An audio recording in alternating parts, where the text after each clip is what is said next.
Assalamualaikum warahmatullahi wabarakatuh. Bismillahirrahmanirrahim. Alhamdulillahilladzi farada alaina al-haji wal umratan lillah. Asyhadu an la ilaha illallah wahdahu la syarika lah wa asyhadu anna Muhammadan abduhu wa rasuluhu la nabiyya ba'dah. Allahumma shalli wa sallim ala sayyidina Muhammad ibni Abdillah. La haula wala quwwata illa billah. Qala ta'ala fi kitabihil karim. Bismillahirrahmanirrahim. Al-hajju ashhurun ma'lumat faman farada fihinal hajja fala rafasa wala fusuqa wala jidala fil hajj. Wa qala Nabi sallallahu alaihi wasallam ma baina baiti wa minbari raudhatun min riyadil jannah amma ba'du.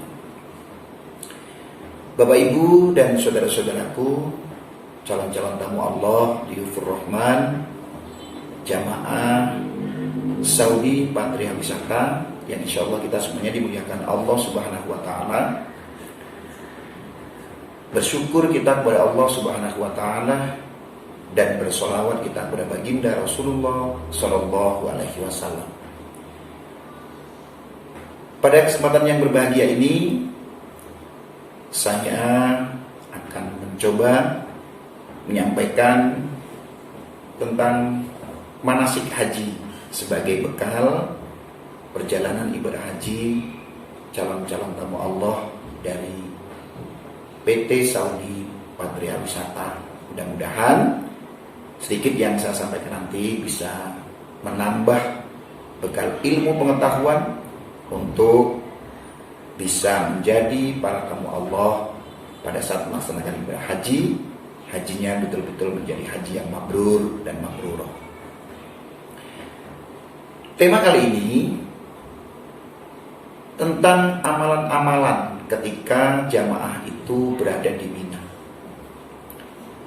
Apa saja sebenarnya yang harus dilakukan oleh jamaah-jamaah haji ketika posisinya berada di Mina? Kita tahu semuanya bahwasanya keberadaan jamaah haji di Mina itu adalah hukumnya wajib yang disebut dengan mabit. Terus pada posisi jamaah berada di Mina itu kurang lebih selama 3 hari yang dilakukan kegiatan, salah satunya adalah melaksanakan juga lempar jumroh atau melontar jamaroh. Baik, tamu-tamu Allah yang insya Allah kita semuanya dimuliakan Allah Subhanahu wa Ta'ala. Mabit di Mina adalah kewajiban para jamaah haji setelah menyelesaikan rukun haji yang sangat utama, yaitu wukuf di Padang Arafah pada tanggal 9 Zulhijjah. Pada malam harinya selepas maghrib, jamaah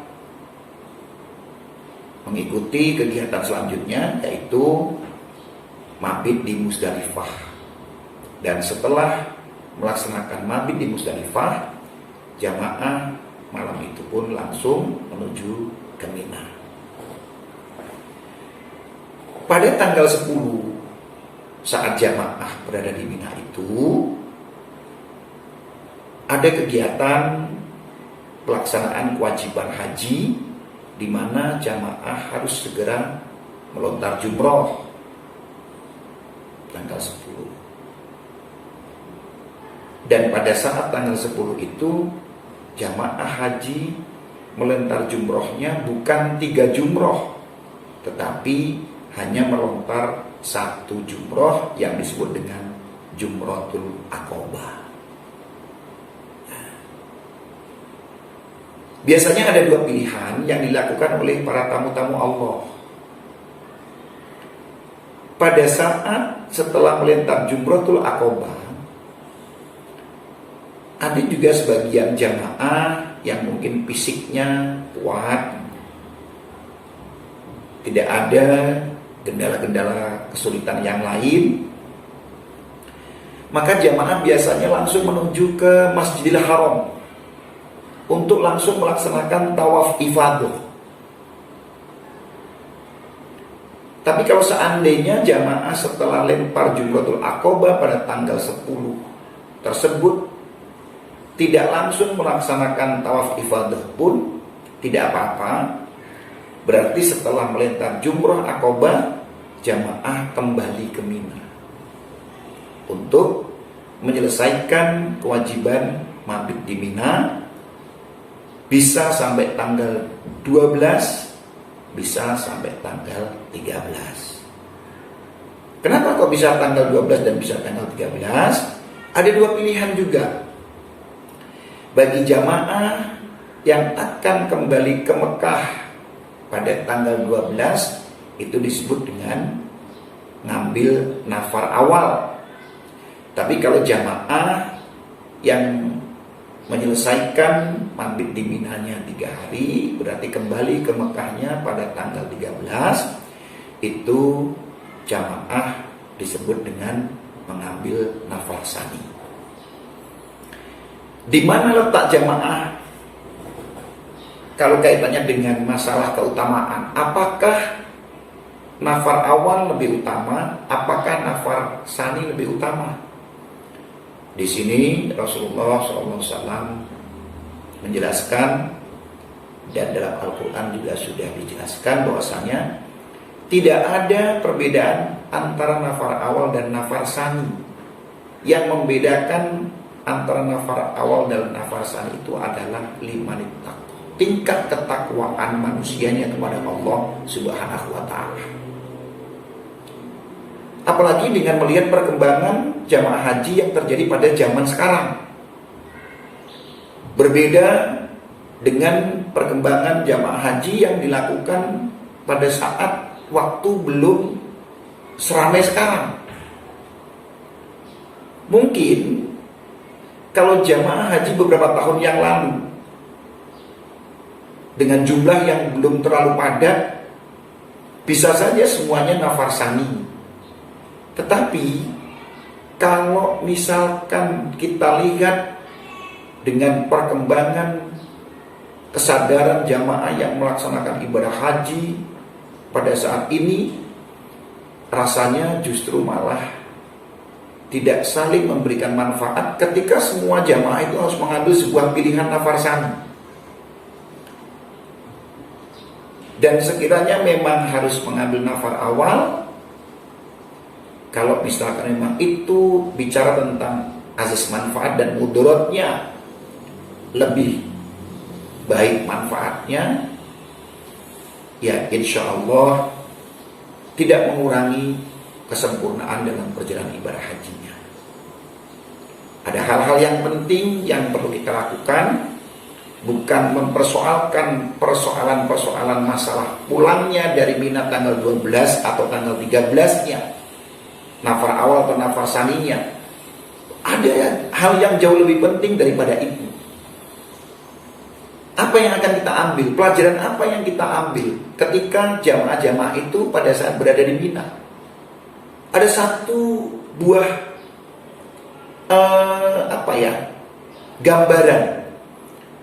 Mungkin juga bisa katakan kita bisa melihat langsung, ada menonton langsung tanda-tanda kebesaran Allah yang sangat luar biasa, di mana jutaan manusia berkumpul pada saat itu berada di Mina dengan tempat yang sangat sempit, dengan segala sesuatu yang sangat terbatas, fasilitas apapun serba terbatas, yang mungkin itu tidak pernah terjadi dalam hidup dan kehidupan sebelumnya.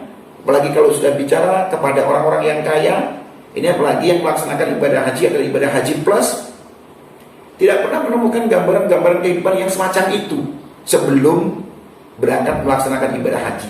Dan itu rasanya sangat susah dan sangat sulit dilakukan dengan segala bentuk fasilitas yang terbatas. Tidur yang biasanya hanya dengan 2 orang, 1 kamar dengan pelonggaran yang sangat luar biasa. Tapi pada saat berada di Mina, harus betul-betul menyadari kita tidak bisa hidup sendirian begitu. Kita tidak bisa menikmati kebahagiaan yang demikian itu. Tetapi kita memang betul-betul harus berbagi rasa kepada siapapun. Satu tenda yang mungkin isinya bisa sampai 40 orang, 90 orang, bahkan lebih daripada itu. Dengan fasilitas yang semuanya serba sederhana. Tidak seperti di rumah sendiri yang menggunakan spring bed dan sebagainya, kamar mandi yang sangat layak dan sebagainya. Tapi ketika kita berada di Mina dengan fasilitas yang cukup sederhana, karena ada hal-hal yang jauh lebih penting daripada itu di dalam pelaksanaan ibadah haji pada saat pas kita berada di Mina ini, betul-betul harus mengambil pelajaran yang sangat luar biasa yang tidak biasa kita lakukan pada saat pas kita tidak sedang melaksanakan perjalanan ibadah haji dan terutama pada saat mabit di Mina. Ini. Orang kaya harus meninggalkan kebiasaan-kebiasaannya. Betul-betul saat itu mampu menjadikan introspeksi buat dirinya sendiri. Ifda' binafsi. Dia harus ada gambaran bahwasanya ya Allah, bagaimana rasanya dengan segala fasilitas yang cukup sederhana yang demikian ini. Orang harus hidup berdesak-desakan dan sebagainya.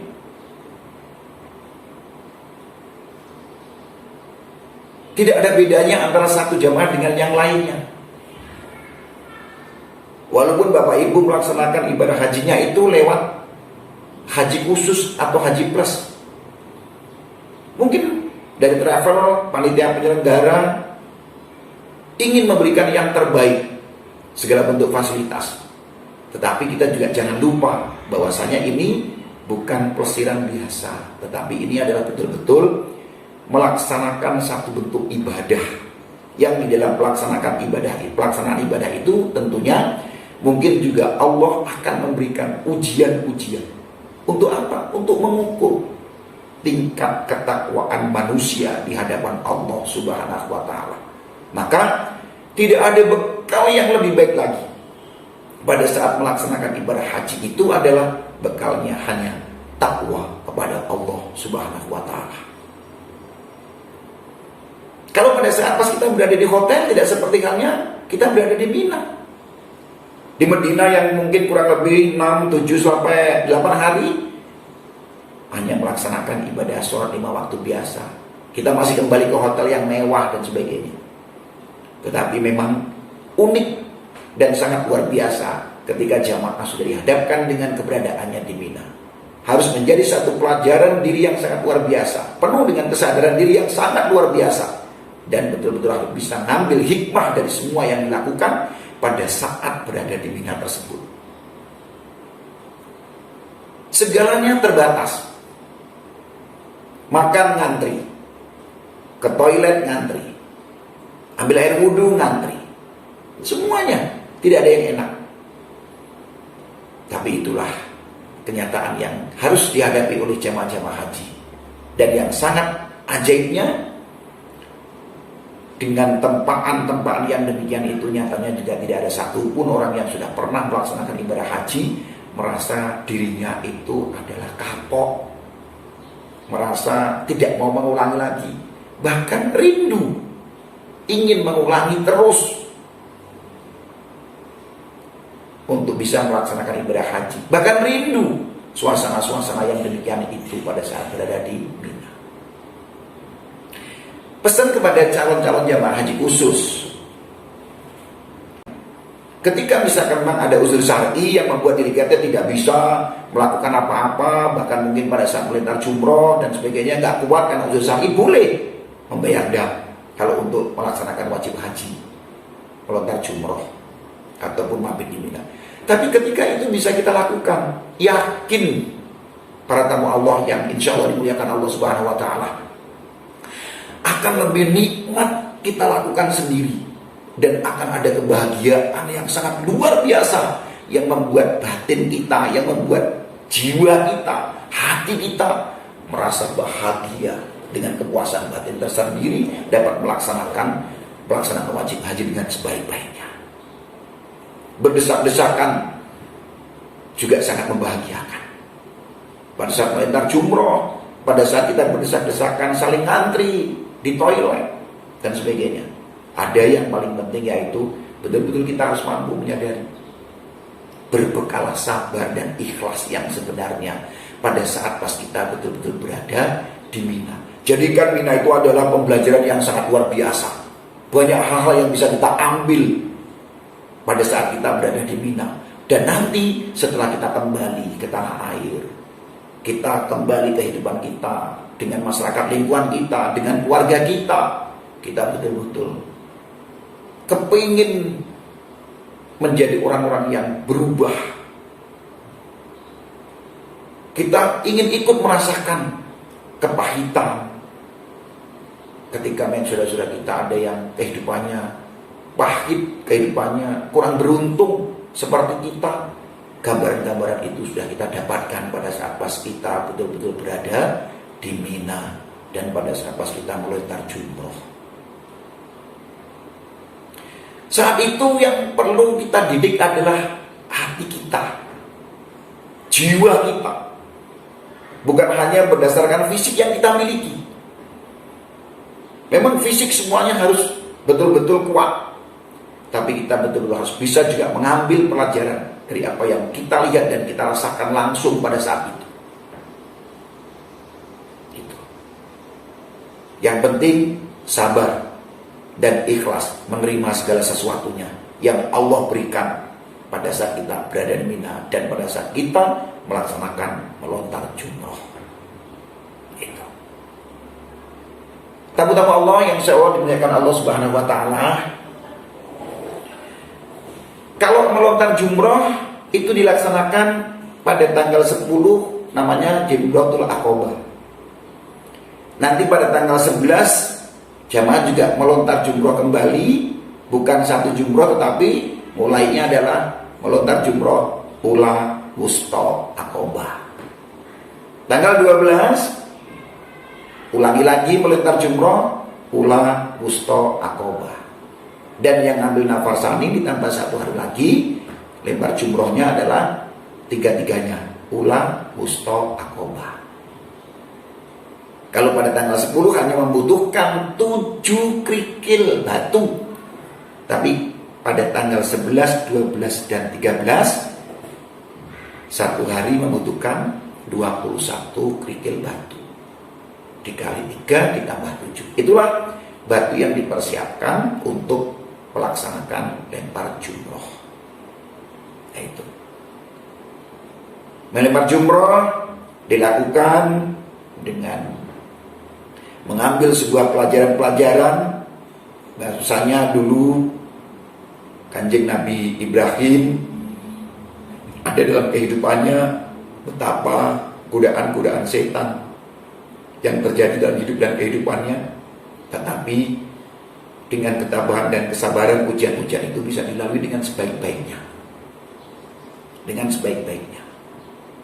Akhirnya dijadikan satu pelajaran buat kita. Apapun saja yang menjadi penghalang untuk kita bisa berbuat kebaikan atas dasar kita kepingin meningkatkan ketakwaan kepada Allah Subhanahu Wa Taala, tetap kita harus kekeh dengan pendirian bahwasanya adalah Allah yang benar-benar kita tuju. Godaannya akan banyak terjadi pada diri kita, tetapi kita tetap katakan Allah.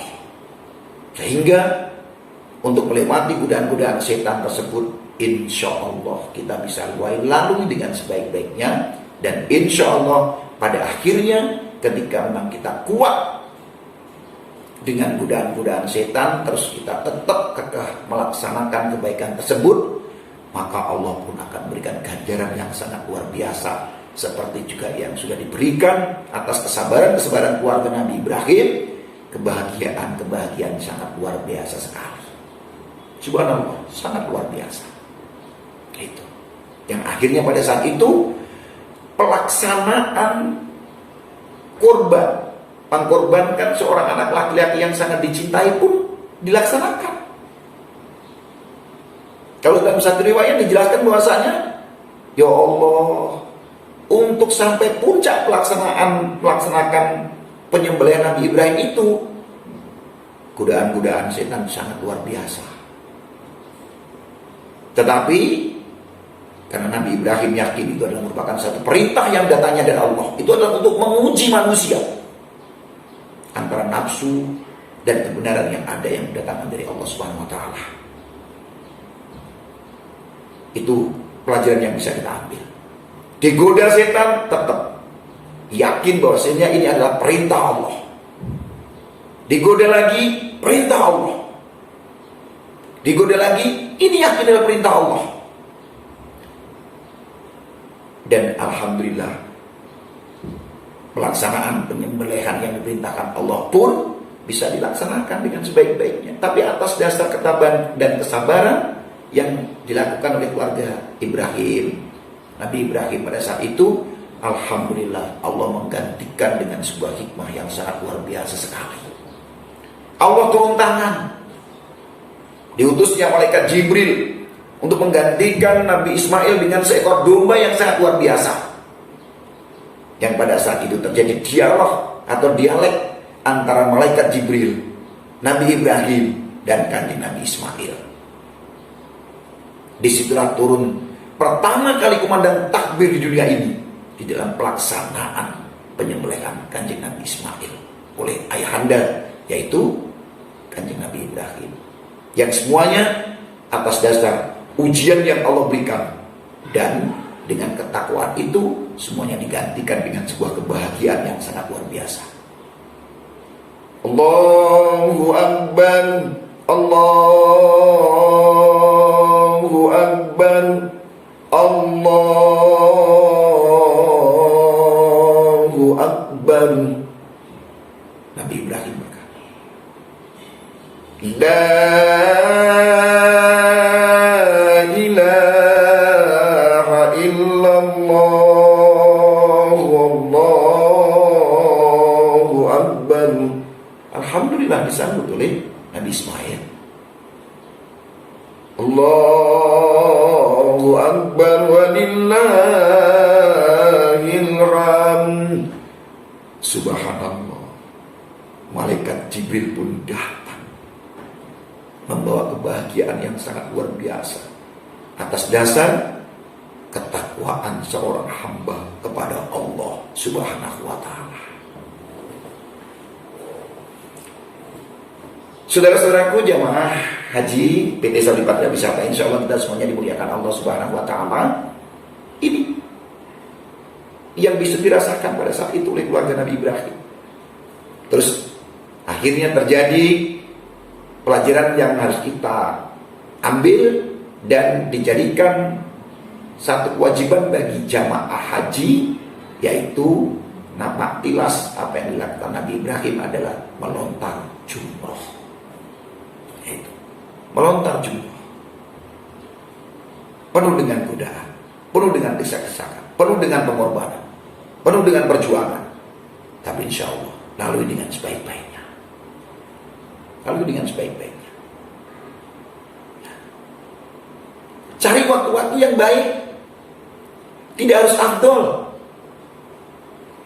Bukan hanya kepuasan batin saja pada saat pas kita melempar jumrohnya yang harus kita lakukan. Saya lempar jumroh harus mengambil waktu yang sangat afdol. Tetapi mengambil waktu yang sangat afdol kalau seandainya justru malah bicaranya tentang antara manfaat dan mudaratnya banyak, mudaratnya nggak usah. Ada yang jauh lebih penting yang akan kita lakukan setelah kita mengambil pelajaran itu semuanya, setelah kita nanti pulang dari haji.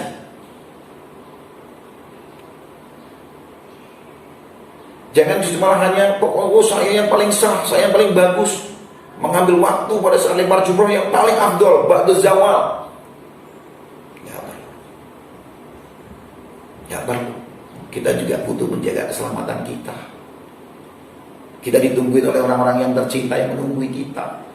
Saudara kita, keluarga kita, masyarakat kita, jamaah kita, semuanya. Kecuali kalau misalkan Allah takdirkan dalam perjuangan itu memang kita harus kembali kepada Allah, nah itu lain masalahnya.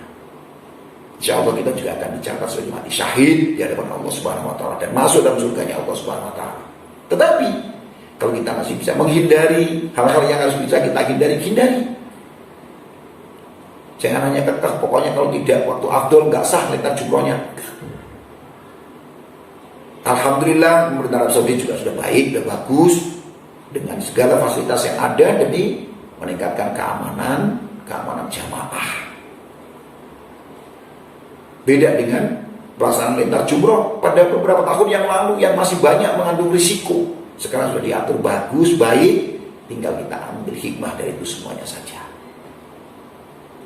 Gak apa-apa melintas jumroh ambil waktu yang dibolehkan, tapi lebih aman.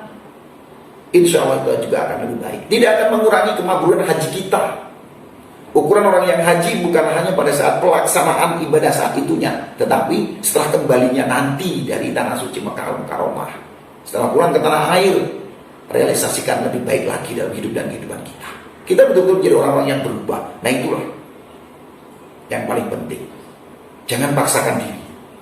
Pada saat pas kita melintas jumroh hanya ribut mencari waktu yang afdol, tetapi pikirkanlah kaitannya dengan masalah manfaat dan mudarat.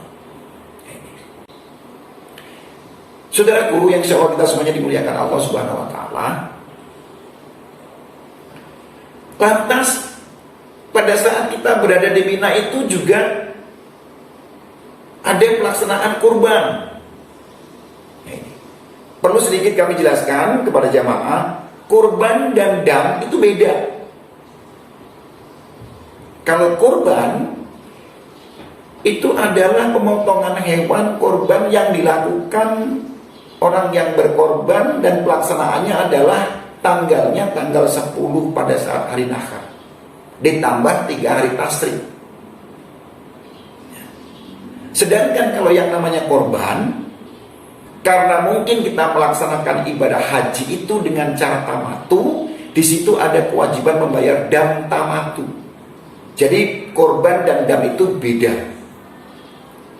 Kalau dam tamatu itu wajib dibayarkan, kalau korban itu kan apa? Kita berkorban setiap tahun. Kalau yang misalkan tidak korban juga nggak apa-apa. Tapi kalau ya yang bagus korban, ya, cuma korban setahun sekali aja kok, nggak mau. Yang bagus korban, jangan katakan saya tahun kemarin sudah korban, tahun ini enggak. Yang bagus setiap tahun berkorban. Toh cuma korban 1 ekor sapi, korban 1 ekor kambing. Itu yang pelajaran yang kita bisa kita ambil. Betapa banyak Allah memberikan harta kepada kita. 1 tahun sekali suruh korbankan 1 ekor kambing, 1 ekor sapi aja males. Korbankan saja. Jangan hanya korban perasaan terus. Ya, korbankan harta kita ke jalan Allah Subhanahu Wa Taala. Nah, kalau kaitannya dengan masalah dam itu adalah pekerjaan yang harus kita kerjakan wajib, karena mungkin kita ngambil haji tamatu dan namanya pelaksanaan ibadah haji tamatu itu adalah ada kewajiban untuk memotong dam. Kalau pemotongan dam tidak harus pada tanggal 10, 11, 12 dan 13. Tetapi kalau dam tamatu itu bisa dialirkan, bisa dipotong, bisa dibayar setelah pelaksanaan ibadah umroh selesai. Sambil menunggu pelaksanaan ibadah haji, di situ sudah boleh mengalirkan aliran darah dam atau memotong hewan dam atau membayar dam. Tapi kalau korban hanya dilaksanakan pada tanggal 10 ditambah 3 hari tasrik. Bagaimana kalau seandainya pemotongan dam hewan dam itu dibarengkan dengan tanggal-tanggal tersebut? Boleh atau tidak? Boleh. Tetapi jangan dianggap bahwasanya pemotongan dam itu adalah merupakan pemotongan kurban, dan melaksanakan pemotongan dam itu harus tanggal 10, 11, 12 dan 13. Tidak. Kalau untuk pemotongan dam tamatu mulai bisa dibayarkan atau bisa dialirkan darah dam itu setelah pelaksanaan ibadah umroh. Nah itu, sambil menunggu proses pelaksanaan ibadah haji, itu juga sudah boleh dipotong hewan dam. Bahkan bagi yang belum melaksanakan karena uzur, setelah pelaksanaan ibadah haji pun masih boleh memotong dam tamatunya. Itu perbedaan antara dam dan korban. Jangan dikatakan korban itu juga dam dan dam itu adalah korban. Bukan. Dam sendiri, korban itu juga berbeda dengan dam. Nah ini. Saudara-saudaraku yang insya Allah kita semuanya dimuliakan Allah Subhanahu Wa Taala. Ada yang penting yang perlu saya sampaikan dalam manasik berkaitan dengan melempar jumroh, korban, dan hal-hal yang bisa kita lakukan di Mina. Saya hanya kepingin mengajak bahwasanya belajarlah untuk melatih kesabaran diri dan berbuat ikhlas pada saat kita berada di Mina dan pada saat kita melintang jumroh. Banyaklah berbuat baik. Al-hajju syai'un ajib. Haji itu penuh dengan keajaiban-keajaiban. Percaya bahwasanya kita betul-betul dihadapkan dengan tanda-tanda kebesaran Allah Subhanahu Wa Taala. Itu yang sangat luar biasa. Bersabar penting. Pada saat itu tekad kita pokoknya kalau bisa di saat pada saat kita melintang jumroh dan pada saat kita belajar di Mina, pada saat kita berada di Mina itu banyak belajar, banyak hal-hal yang harus kita pelajari. Jangan hanya sekedar kita melaksanakan ibadah ritual yang sudah biasa kita lakukan. Karena ibadah itu ya bukan harus menghabiskan waktu di atas hamparan sajadah. Bukan hanya pada saat kita di Mina kita duduk diam buka Quran dan sebagainya. Jangan hanya itu. Ada hal-hal yang jauh lebih penting yang bisa kita ambil pelajarannya. Keluarlah dari tenda, lihatlah di sekeliling kita apa yang terjadi. Peduli dengan apa yang terjadi dalam sekeliling kita. Dan kepinginlah selalu berbuat baik, kepingin menolong orang lain.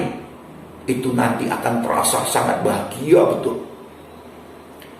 Jangan hanya berpikir untuk diri sendiri. Kalau nggak suka, hidup ini banyaklah berpikir untuk orang lain. Apalagi di Mina, banyak yang bisa kita lakukan. Menolong orang-orang yang perlu bantuan, pertolongan dan sebagainya. Memberikan kemudahan pada orang-orang yang perlu kita mudahkan dan sebagainya. Gak usah gengsi. Gak usah tunjukkan kita punya pangkat dan jabatan. Gak usah tunjukkan kita orang kaya. Gak usah. Banyaklah berbuat baik. Dan kita punya tekad yang sangat luar biasa. Kita juga punya moto. Sebenarnya ketika kita berbuat baik pada orang lain itu, kita bukan sedang berbuat baik pada orang lain, tetapi kita sedang berbuat baik pada diri kita sendiri. Tanamkan pada diri kita sendiri. Bukan haji namanya kalau tidak berbuat baik. Dan bukan haji namanya kalau tidak menolong orang lain. Kalau melaksanakan ibadah haji, apalagi berada di Mina dan melintang jumroh, masih cuek dengan keberadaan orang lain, masih cuek dengan kesulitan orang lain, berarti belum mampu dengan apa yang kau lihat di padang Arafah, dengan dua kota suci Mekah dan Madinah, itu belum mampu merubah hati dan dirimu. Nah itu, mestinya kau sudah melihat kebesaran Allah lewat dua kota suci Mekah dan Madinah, apalagi digembleng di padang Arafah, berada di Mina, kita harus betul-betul berubah menjadi seorang hamba yang sangat berubah, memiliki satu tekad yang kuat. Hidup ini harus banyak memberikan manfaat kepada orang lain. Rasakan nanti betapa nikmatnya ketika kita bisa berbuat baik banyak pada saat kita berada di Mina. Bantu orang yang membutuhkan. Banyak orang yang kesulitan, bantu. Butuh kelonggaran, berikan kelonggaran. Semakin banyak kita membantu orang lain, yakin semakin banyak kita akan dibantu oleh Allah Subhanahu Wa Taala. Semakin banyak kita berikan kemudahan pada orang lain, yakin semakin banyak kita nanti juga diberikan kemudahan oleh Allah Subhanahu Wa Taala. Sabar dan ikhlas, karena pada dasarnya semuanya nanti akan kembali kepada diri kita masing-masing.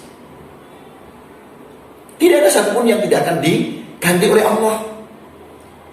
فَمَنْ يَعْمَلْ مِثْقَالَ ذَرَّةٍ خَيْرًا يَرَهُ وَمَنْ يَعْمَلْ مِثْقَالَ ذَرَّةٍ شَرًّا يَرَهُ. Kebaikan sekecil apapun tidak ada yang pernah dilupakan oleh Allah. Kejahatan sedikit pun nggak akan mungkin dilupakan oleh Allah. Semuanya nanti akan diganti oleh Allah. Dan jangan lupa, kalau kita sedang berbuat baik, nanti kita juga akan panen dengan kebaikan tersebut. Bapak Ibu, hidup ini tidak akan pernah mulus. Ada ujian. Kita pasti akan diuji oleh Allah dalam hidup dan kehidupan ini. Tetapi kalau kita memang sudah terbiasa berbuat baik, sabar, ikhlas, nanti kebaikan-kebaikan yang pernah kita perbuat, sekecil apapun, itulah sebenarnya yang akan memberikan pertolongan atas ujian-ujian yang Allah berikan kepada kita. Jadi hidup ini kalau bisa, tanamkan kebaikan terus. Pada saat pas kita diuji oleh Allah untuk menghadapi sebuah kesulitan, nanti Allah akan ambil itu pahala-pahala kebaikan untuk apa? Untuk memberikan kelulusan. Dari ujian-ujian itu Allah akan berikan pertolongan. Dari apa? Dari sesuatu yang sudah kita pernah berbuat baik sebelumnya. Tidak akan ada yang disisihkan oleh Allah Subhanahu wa taala. Maka banyaklah bersabar dan berbuatlah ikhlas. Apalagi pada saat dirimu nanti sedang menghadapi perjuangan kehidupan campur dengan jutaan manusia di Mina dan sedang melempar jumroh. Subhanallah, kalau seandainya kita bisa betul-betul berbekalkan sabar yang sangat luar biasa, dan apa yang kita lakukan ikhlas hanya karena Allah, tidak pernah berharap karena balasan manusia, insya Allah kita akan menjadi orang-orang yang sangat bahagia. Berbuat baik itu jangan berharap balasannya dibalas manusia. Kalau kita berbuat baik berharap balasannya yang nantinya akan membalas dari manusia, kita pasti akan kecewa. Ketika kita berbuat baik, hanya berharaplah balasannya nanti yang Allah yang akan memberikan. Dan insya Allah ketika kita hanya berharap semuanya dari Allah, Allah tidak akan pernah memberikan kekecewaan kepada kita. Bahkan Allah selalu memberikan yang terbaik dalam hidup dan kehidupan kita. Terakhir yang bisa saya sampaikan, saya ada satu cerita, mudah-mudahan mampu membuat inspirasi atau mampu menjadikan satu inspiratif buat kita semuanya tentang perbuatan ikhlas. Saudaraku jamaah PT Saudi Patriarch Wisata yang insya Allah kita semuanya dimuliakan Allah Subhanahu wa taala. Ada satu cerita. Ada seorang anak kecil sekitar 4-5 tahun. Anak ini miskin sekali. Belum tentu setiap hari ketemu dengan yang namanya makanan, minum yang enak, karena sangat miskin. Dia hidup sebatang kara, tidak punya ayah, tidak punya ibu. Dia menjalani hidup ini sangat susah sekali. Pada suatu saat anak kecil ini betul-betul kelaparan dan kehausan karena sudah 2-3 hari tidak ketemu makanan dan minuman. Memberanikan diri untuk mengetok pintu rumah orang kaya. Assalamualaikum. Dijawab oleh tuan rumah, waalaikumsalam. Dibukakan pintu tersebut. Ada apa nak? Seorang ibu-ibu keluar menanyakan, ada apa nak? Ngetok pintu ibu. Ibu, kalau seandainya di rumah ibu ada rezeki yang lebih, apakah itu berupa makanan dan minuman, tolong Bu, berikan kepada saya, karena saya sudah 2-3 hari ini tidak ketemu makanan dan minuman. Mudah-mudahan bisa meringankan beban saya untuk tidak kehausan dan kelaparan. Lalu seorang ibu ini berkata kepada anak kecil tadi, iya nak, tunggu sebentar ya, ibu ambilkan. Sebentar sang ibu ini masuk ke belakang dan keluar lagi membawa segelas air susu. Nah, ibu memiliki segelas air susu. Ini tolong diminum, mudah-mudahan segelas air susu ini bisa mengobati rasa lapar dan dahaga. Makasih ibu, saya terima ya segelas air susunya. Iya nak, diminum aja. Setelah diminum barusan setengah gelas kemudian sang anak ini memberhentikan minumnya dan berkata kepada ibu, Bu, mohon maaf, kalau seandainya saya harus membayar segelas air susu ini kepada ibu, saya harus membayar berapa? Sang ibu mengatakan, nah, ibu memberikan dengan ikhlas tanpa minta balasan sedikit pun. Ayo dihabiskan.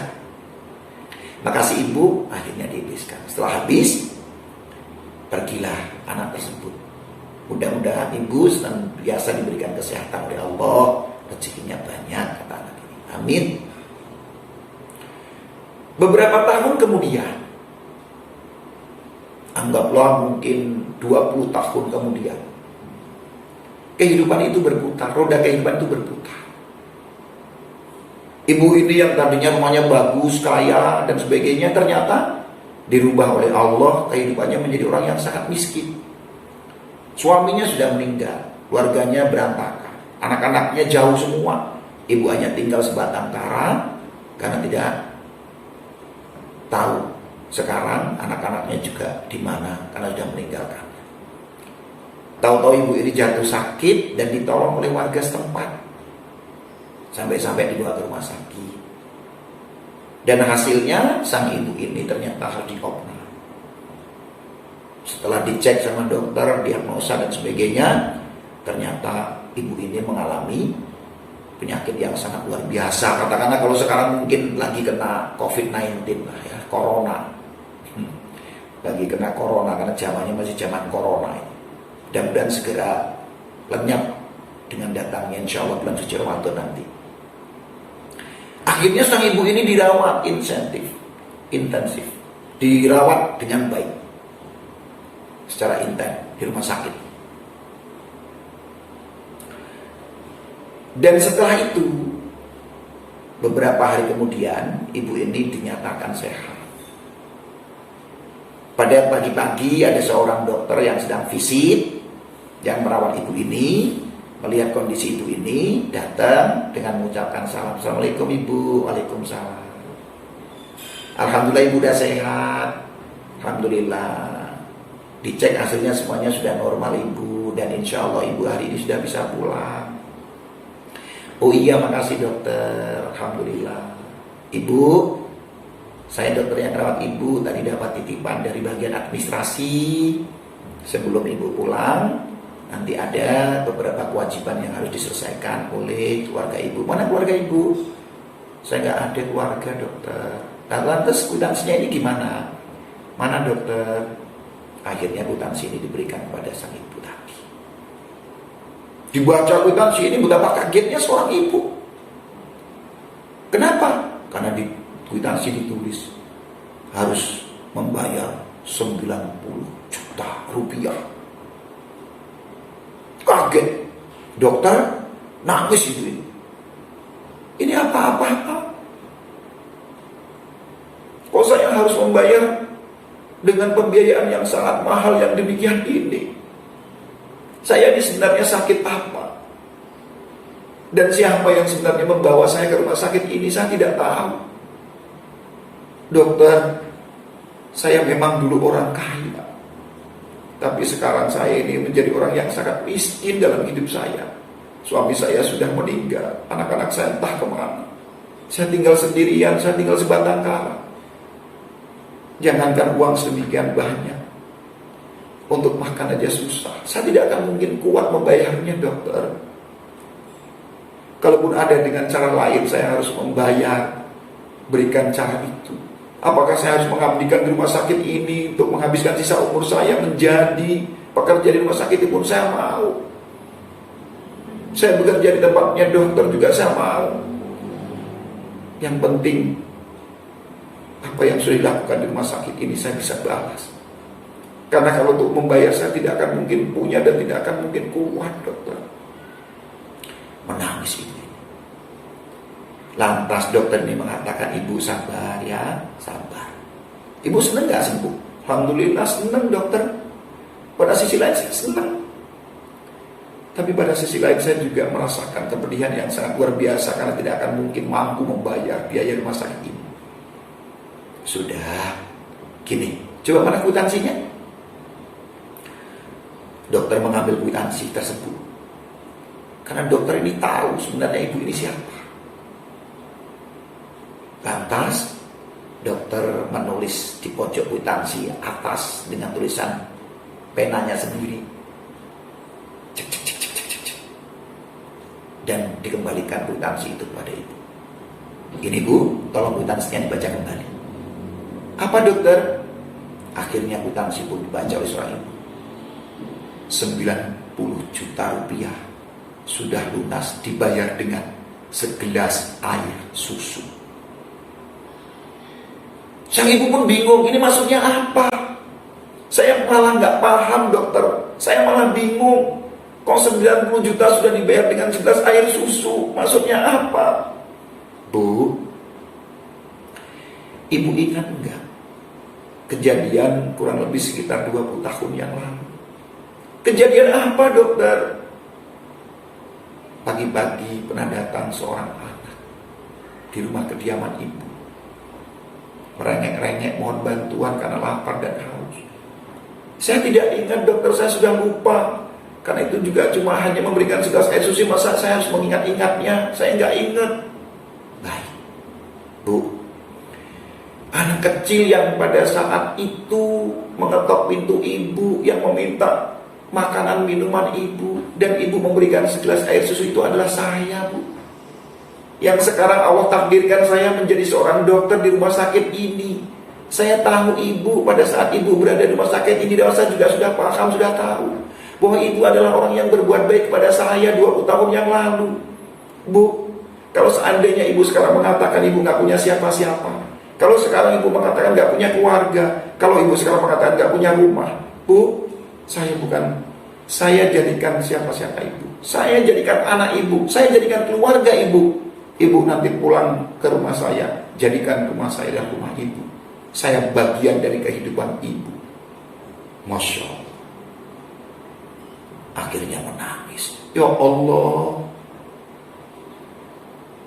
betapa bahagianya hari ini saya, ya Allah. Saya mendapatkan pertolongan yang sangat luar biasa yang tidak pernah saya duga sebelumnya. Masya Allah. Bisa diambil hikmahnya dari cerita ini. Ibu ini ikhlas membuat memberikan segelas air susu, hanya segelas air susu. 20 tahun yang lalu berbuatnya. Tapi Allah membuka, mengembalikan kebaikan itu pada saat dibutuhkan 20 tahun yang setelah terjadi. Inilah. Mudah-mudahan sedikit kisah ini bisa menjadi inspirasi buat kita semua. Jangan pernah lelah berbuat baik. Karena Allah itu memberi sesuai dengan kebutuhan. Allah tidak memberi sesuai dengan keinginan.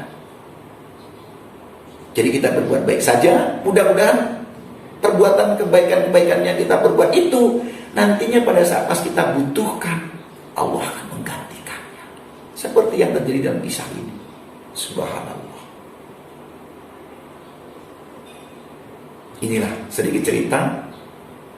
Sekali lagi, berbuat baik dan ikhlas. Berharap hanya karena Allah. Karena sebenarnya adalah kita berbuat baik kepada orang lain, itu bukan karena kita berbuat kepada orang lain. Kita sedang berbuat baik kepada diri kita sendiri. Ikhlas hanya karena Allah. Karena Allah memberi sesuai dengan kebutuhan. Allah tidak memberi sesuai dengan keinginan. Diyufur Rahman, calon-calon tamu Allah, PT Saudi Badria Wisata, insyaallah kita menjadi muliakan Allah Subhanahu wa taala. Inilah hal-hal yang mungkin bisa menjadi pembelajaran buat kita, kepada calon-calon tamu Allah yang nanti melaksanakan ibadah haji, pada saat kita melontar jumroh, pada saat kita berada di Mina, bisa betul-betul mengambil iktibar. Dan banyak hal yang perlu kita semakin banyak belajar tentang hidup dan kehidupan ini, terutama belajar sabar dan ikhlas. Mudah-mudahan belajar sabar dan ikhlas yang terus kita lakukan nanti menjadi bekal kebaikan untuk kesempurnaan ibadah kita pada saat kita berada di Mina dan pada saat kita melaksanakan melontar jumroh. Baik lombar jumroh pada tanggal 10 yang hanya melontar jumroh Aqabah saja, atau tanggal 11, 12, 13, yakin semuanya ada kebaikan dan ada hikmah di balik itu semuanya. Demikian yang dapat saya sampaikan dalam manasik yang singkat ini. Mudah-mudahan bisa bermanfaat buat kita semuanya. Dan saya akhiri, billahi taufiq wal hidayah wa afu minkum. Assalamualaikum warahmatullahi wabarakatuh.